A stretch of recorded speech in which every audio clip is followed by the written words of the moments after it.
How to crop your video on InShot app. Hello guys, in today's video I'm going to show you how to crop your InShot video easily. First thing, go to InShot.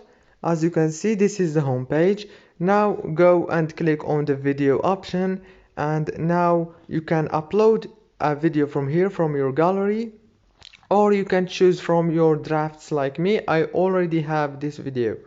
Now I'm just gonna click on it, and all what you have to do now is so easy. Just go to this bar right here, down here, and swipe right until you find the crop option, and here is it right here. Now click on crop and choose how you want to crop it, and you have many sizes right here. You have the Instagram size, the TikTok size, and many other options, also the YouTube size. After you finish editing your video size, click save from here. If this video was helpful, don't forget to like and subscribe.